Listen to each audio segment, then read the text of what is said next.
Have you ever wondered why some women retreat into the sanctuary of their home, not as an act of weakness, but as a quiet rebellion against a world that constantly demands their energy? The walls that hold them are not prisons, but mirrors, reflecting back the archetypes they have inherited. The mother who nurtures, the maiden who dreams, the queen who rules her inner kingdom, and the wise woman who withdraws to listen to the voice of the soul. To stay at home is not merely to hide, it is to confront the unseen, the shadow lurking within, waiting to be integrated into wholeness. Carl Jung would remind us that every choice, even the one that seems simple, carries with it the weight of an unconscious drive. When a woman chooses solitude, when she prefers the stillness of her private space, it is often the self attempting to restore balance. The outer world, drenched in noise and competition, feeds the ego's hunger for validation. But the home, the inner temple, strips that away. Here, she faces herself. And you, have you dared to sit alone long enough to hear the truth of your own silence? The modern woman is conditioned to believe her worth is measured by her productivity, her social presence, her desirability in the eyes of others. Yet when she closes the door and allows herself to sink into the rhythm of her own space, she rebels against this external script. She begins to sense what Jung called individuation, the sacred process of becoming who she truly is, not who she has been told to be. In the quiet, she encounters both her demons and her divinity. This is why some women fear being at home alone. It is not the emptiness they fear, but the mirror it holds up to their fragmented self. And yet, there is power in this confrontation. The Stoics, like Seneca, urged withdrawal not as escape, but as preparation. To cultivate the inner fortress was to render oneself untouchable by the chaos of fate. Similarly, when a woman chooses her home as her sanctuary, she does not shrink. She sharpens. Her stillness becomes her weapon. Her detachment becomes a shield. Those who do not understand mistake it for fragility. But you must ask yourself, is it fragility to know when to protect your spirit, or is it the deepest form of strength? The archetypal feminine does not conquer through aggression, but through presence. Her stillness becomes magnetic, her silence a roar. In the home, she remembers her timeless role as guardian of the inner flame.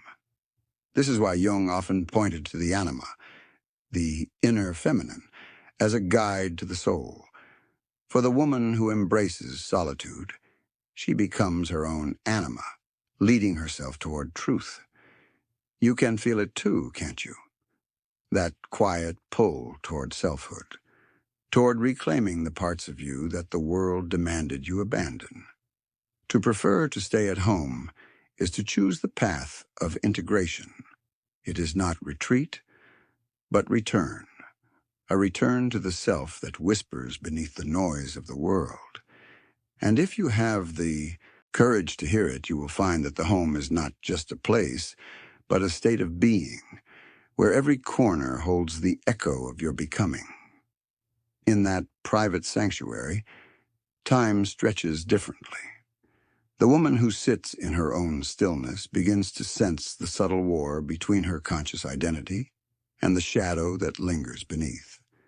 Jung warned that what we refuse to acknowledge does not vanish. It festers, shaping our choices in secret.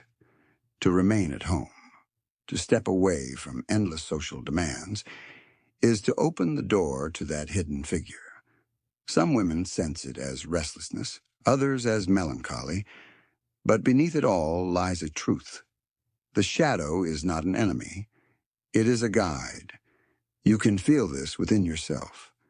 The moments when you avoid silence, when you scroll endlessly, when you seek distraction, they are defenses against the encounter with what waits inside. Yet, the woman who dares to linger in her solitude strips away those defenses. She begins to see her rage, her envy, her unhealed wounds, not as shameful weaknesses, but as fragments of her own wholeness. To stay at home is not to hide from life. It is to prepare to meet it without illusion. Seneca once wrote that to be everywhere is to be nowhere. The woman who embodies this wisdom learns to withdraw not because she lacks courage, but because she chooses not to be scattered. She prefers the sharp clarity of focus over the diluted energy of constant performance. In her home, she is not fragmented. She is whole. The world may call her absence indifference, but she knows it is sovereignty. She learns to value her energy as one values gold, not to be spent carelessly, but invested with purpose. And still the archetypes whisper. The mother archetype urges her to tend to the hearth of her soul, to nourish herself as she would a child. The queen reminds her that a throne requires no audience. Authority rests in presence, not in applause.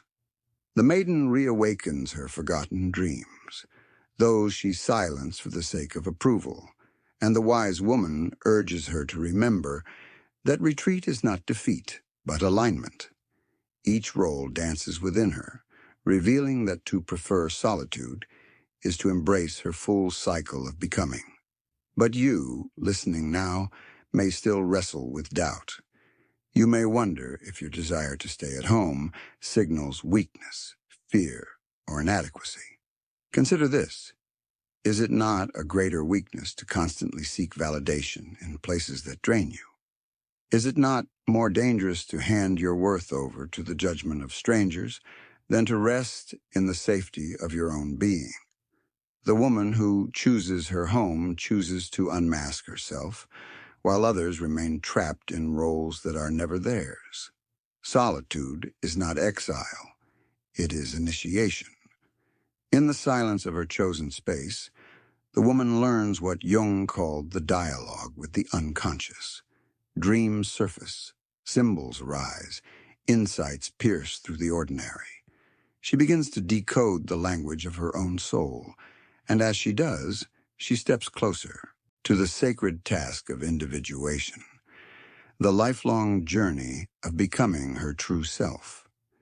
To remain at home is, therefore, to sit upon the threshold of transformation. The woman who dares to do so refuses to be consumed by the outer world's frenzy. Instead, she listens inwardly. And there she discovers that the most powerful battles are fought not in public arenas, but in the quiet chambers of the heart. In the depths of that chosen solitude, another realization begins to stir. The home becomes a vessel of alchemy. The walls are not static boundaries, but containers for transformation. Within them, the woman confronts the truth that every distraction she denies, every external pull she resists, refines her. Like the Stoics who trained themselves to master desire and fear, she learns that to prefer her home is to prefer mastery over impulse. The ordinary suddenly carries the weight of ritual, the pouring of tea, the folding of fabric, the slow breath before sleep. Each act becomes a meditation, a reclamation of presence. Jung spoke of the anima and animus, the inner feminine and masculine forces woven into every soul. In the solitude of her space, a woman begins to balance these currents. The anima whispers tenderness, receptivity, intuition. The animus answers with structure, decision, clarity. Together they form an inner marriage, and the home becomes their temple. You may feel this tension in yourself, the pull to nurture and the push to conquer, the longing to receive and the need to act. To stay at home is to allow these forces to find harmony before they are scattered outward. The world rarely teaches this. Instead, it urges ceaseless movement to produce, to display, to impress. Many women lose themselves in this current, forgetting the quiet authority that arises when one is unshaken by outer noise. But in the home, in that sacred enclosure, she learns the deeper rhythm. She discovers that life is not conquered by speed, but by depth. By refusing to be everywhere, she becomes entirely somewhere, grounded, embodied, undeniable. And here lies a paradox that unsettles others. The more a woman rests in her solitude, the more magnetic she becomes. This is the alchemy of presence. When she is no longer chasing, no longer broadcasting her value, she emanates it. People sense it without explanation. Her silence becomes more compelling than another's noise. Her restraint becomes a mystery that stirs curiosity. Jung would call this the power of individuation, to embody such authenticity that one radiates truth without effort. But solitude is not always tender. It demands confrontation with the darker layers of self. The home becomes a stage where shadows emerge. The loneliness that whispers of abandonment, the anger born from betrayal, the grief of unlived possibilities. Many flee from this encounter, filling their days with distraction. Yet the woman who remains, who dares to feel without numbing, to weep without apology, to rage without shame, discovers a hidden current of strength. She learns that emotions do not destroy, suppression does. By allowing them to rise and pass within her walls, she integrates them into her being. And so the home becomes both crucible and sanctuary, a place of healing and a place of testing. You, too, have felt it. The discomfort of silence turning into clarity. The ache of loneliness becoming self-knowledge. To prefer this path is not to choose ease, but to choose truth. For it is only when you are stripped of the world's illusions that you stand face to face with yourself, raw, unmasked, untamed. This is the secret strength of the woman who stays at home. She is not hiding from life. She is forging herself for it. From within those walls, a subtle shift unfolds. What once seemed like seclusion now becomes sovereignty. The woman who prefers to stay at home begins to sense that she is not withdrawing from the world, but reclaiming her place within it on her own terms. She is no longer a puppet of external rhythms. She becomes the author of her own tempo. This is what Jung understood as the process of individuation. The courageous act of pulling one's identity out of the collective fog and shaping it into something unshakably personal. And yet this path is not without tension. The outside world is built upon performance, the endless showcasing of achievement, beauty, charm. Women are told that visibility is survival, that to be unseen is to be irrelevant. But the woman who sits in her home dares to contradict this. She embodies Marcus Aurelius's reminder, "It is not death that a man should fear, but never beginning to live." To her, beginning to live means no longer surrendering her essence to the gaze of others. She does not fear invisibility. She fears self-betrayal. You may feel this too. The conflict between the desire to be witnessed and the hunger to be authentic. In solitude, that hunger sharpens. The home becomes a mirror where masks fall away. No curated smiles, no polished performance, only the raw face of the self. At first, this nakedness can be terrifying, for it exposes wounds long hidden. But over time, the woman learns that authenticity is not polished perfection. It is the courage to be unguarded, even in the quiet corners of her own life. The archetypal queen rises here, not draped in jewels or flanked by courtiers, but crowned by self-ownership. She does not wait for permission to rest, to dream, to speak. Her throne is carved from silence. Her authority flows from within. The shadow of the queen, control, vanity, tyranny, softens as she faces it in solitude. She learns that true power is not domination, but self-command. And you, if you are listening closely, may feel the stirrings of that same sovereignty within your own being, the quiet insistence that your worth is not on loan from anyone. It is in these hidden chambers that the feminine energy takes on its most potent form, not in the clamor of social arenas, but in the ability to create an atmosphere that strengthens the soul. The act of staying home becomes symbolic, a refusal to expend sacred energy on those who cannot honor it. This is why her absence unsettles others. They sense the invisible boundary she draws, the line that says, "My spirit is not for your consumption." And in that refusal, she reclaims her energy from the world's grasping hands. Herein lies the paradoxical gift of solitude. The woman who needs no one becomes the one most deeply desired. Not because she chases, but because she radiates self-sufficiency. Jung would argue that this is the power of integration, when the unconscious and conscious, the light and shadow, unite in one being. She becomes whole, and wholeness always draws others like a magnet. But her magnetism is no longer her goal. Her goal is wholeness itself, and that goal demands the courage to remain in stillness, even when the world screams for her to perform. In the solitude of her chosen space, another layer reveals itself.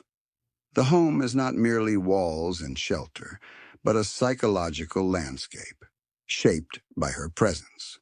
Every corner absorbs her energy, every object becomes a symbol. To sit with herself here is to walk through an inner architecture of memory, desire, and shadow. Jung taught that the psyche speaks in images, and in this sacred stillness those images rise. The forgotten childhood wound hidden in an old book, the suppressed longing whispered by a song in the background, the archetypal voice emerging in a dream after midnight. The home becomes a vessel where her unconscious takes form, where she is both the dreamer and the interpreter. This is why solitude unsettles many. It demands a confrontation, not with the outer demands of society, but with the inner voices we have silenced. The woman who prefers her home confronts them one by one. The inner critic that echoes old authority. The wounded child who still pleads for safety. The hidden rage she once disguised as kindness. To remain in that silence is to listen, truly listen, to the orchestra of her own psyche. And in that listening, she begins to reclaim the fragments she had abandoned. You may feel this too when silence creeps in. That uncomfortable moment when distractions fall away, and you realize there is no noise left to drown out your thoughts. Most run from this moment. But the woman who dares to stay begins to see it as a threshold. She discovers that loneliness transforms into solitude only when you choose it. And when chosen, it becomes a teacher more powerful than any external validation. Epictetus reminded us that freedom is not found in controlling events, but in mastering our response. In her home, the woman learns this deeply. She cannot control the storms of life, but she can shape her interior world. She arranges her space as one arranges the soul, removing what is toxic, nurturing what is alive, refusing what is unworthy. In doing so, she creates a sanctuary that is less about safety and more about alignment. She learns to love her own company, not because it is all she has, but because it is the most honest place to begin. The archetype of the wise woman arises here, cloaked in silence yet rich with perception. She no longer measures her days by external noise, but by the depth of her inner seeing. Her solitude sharpens her intuition. She senses what others miss, the hidden motives behind a smile, the unspoken sorrow in a glance, the subtle shift in a room's energy. Solitude has made her sensitive but not fragile, perceptive yet not paranoid. This is her gift, earned in silence, carried like a hidden flame. And the paradox deepens. The more she withdraws, the more she is prepared to return. For solitude is not a final destination, but a transformation. The home is not a cage, but a chrysalis, and when she steps back into the world, she does so not as a fragmented self scrambling for worth, but as an integrated being who knows that her value is not contingent on anyone's gaze. You, too, may feel this possibility, that the moments you resist most fiercely, the hours of silence, the evenings of aloneness, are not punishment, but invitation. An invitation to meet yourself at last. As the days of solitude unfold, she learns to see her home as both fortress and mirror. The fortress protects her from the constant demands of the outer world, but the mirror shows her what still lingers within. To remain here is to live in the tension between safety and exposure, between comfort and confrontation. Jung would say this is where the soul's work begins, in the tension of opposites, where wholeness is forged. She notices how the silence amplifies what was once easy to ignore. The unspoken grief surfaces in the stillness between breaths. The anger, long disguised as patience, burns quietly beneath the surface. The desire she once suppressed begins to whisper its truth. To prefer her home is to sit in the fire of these revelations, not turning away. Few dare this path, because it strips away illusion and demands honesty, yet the woman who chooses it becomes tempered like steel, refined through her own shadows. You may recognize this same resistance in yourself, the instinct to run when silence grows too loud. But what if that discomfort is not a threat, but a doorway? What if every emotion you fear to feel is, in truth, a fragment of your wholeness waiting to return? The woman in solitude learns this firsthand. She stops judging her own darkness. She lets the tears fall without apology, the fury roar without shame, the longing ache without denial. And in doing so, she dissolves the inner war that once kept her fragmented.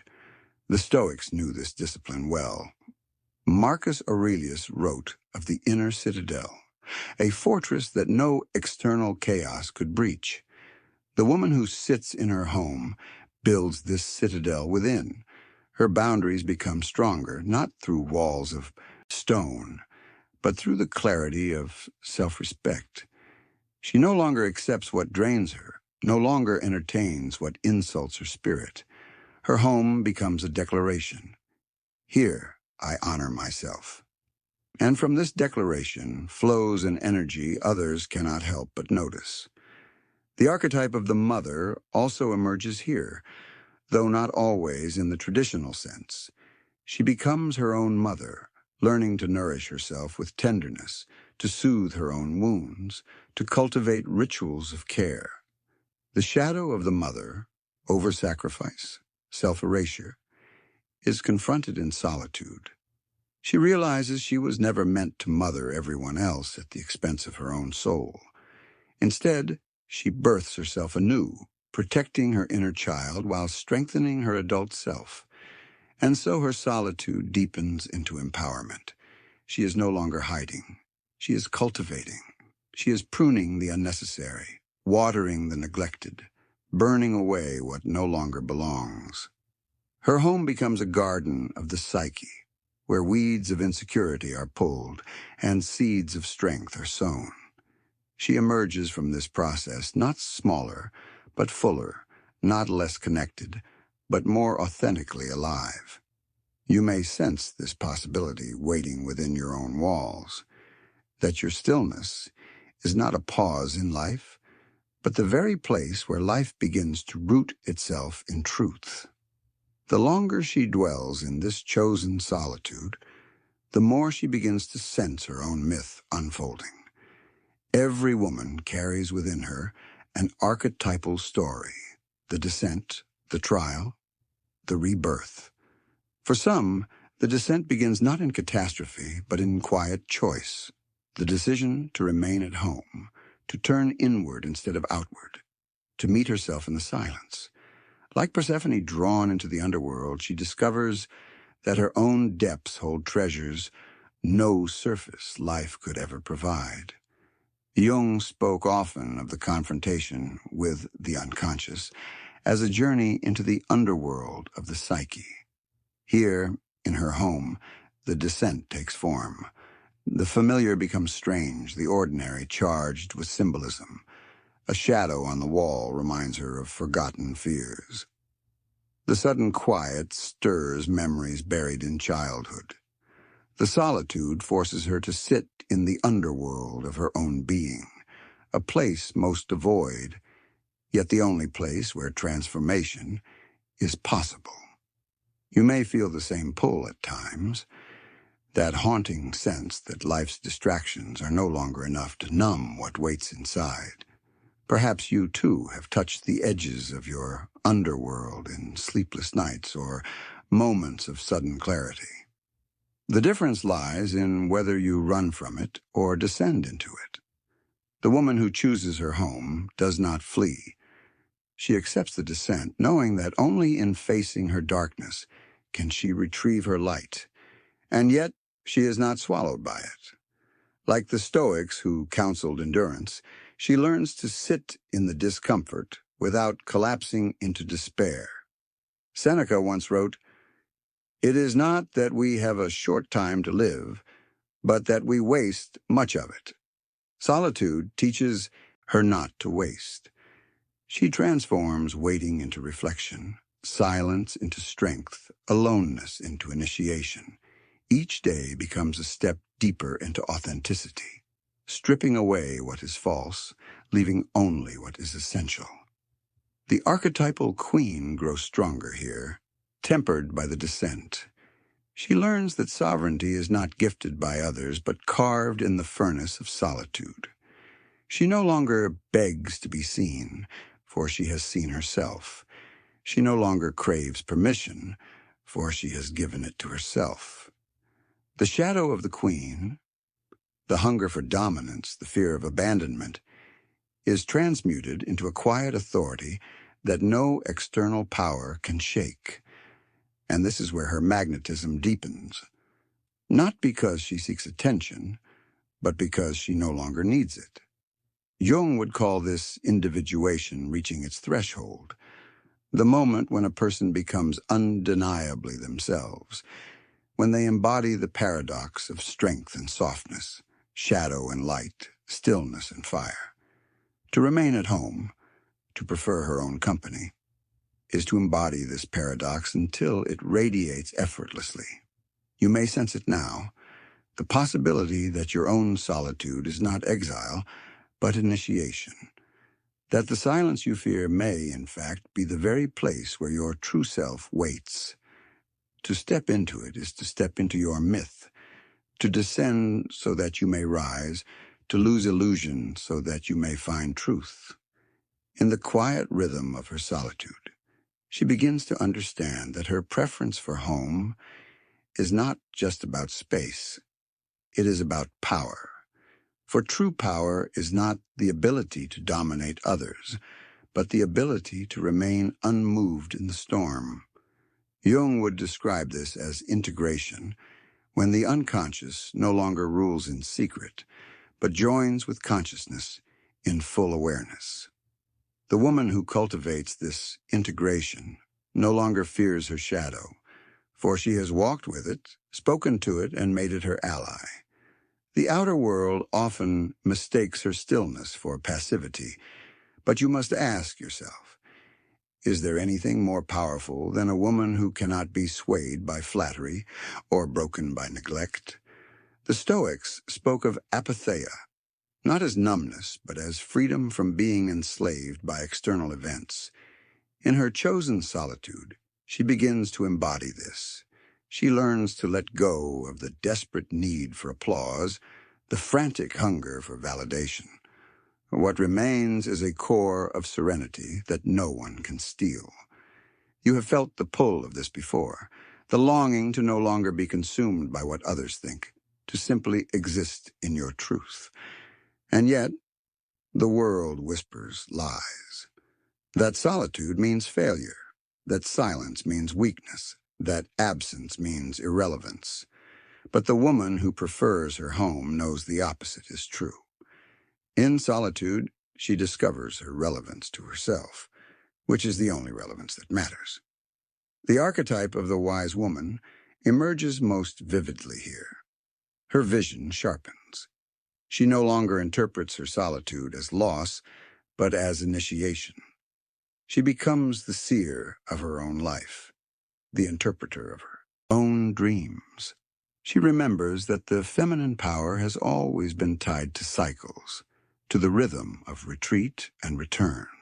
Just as the moon disappears into darkness before revealing her light, so too does the woman embrace her own cycles of withdrawal and emergence. This is why her presence grows so magnetic, not because she performs endlessly for attention, but because she disappears when she must.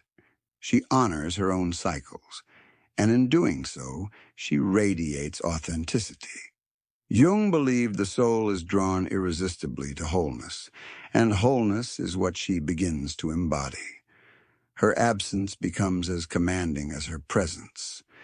People wonder about her, sense her power, feel her silence, and yet she owes them nothing. Her energy is not for consumption, it is for creation. Within her home, rituals become anchors. The lighting of a candle is no longer just illumination, but invocation. A journal on the table becomes an oracle, a doorway into unconscious wisdom. Even the act of cleaning transforms into purification, a clearing of psychic clutter as much as physical. These are not empty habits. They are ways of weaving her inner life into the outer. She turns her solitude into art, her silence into song, her home into a temple.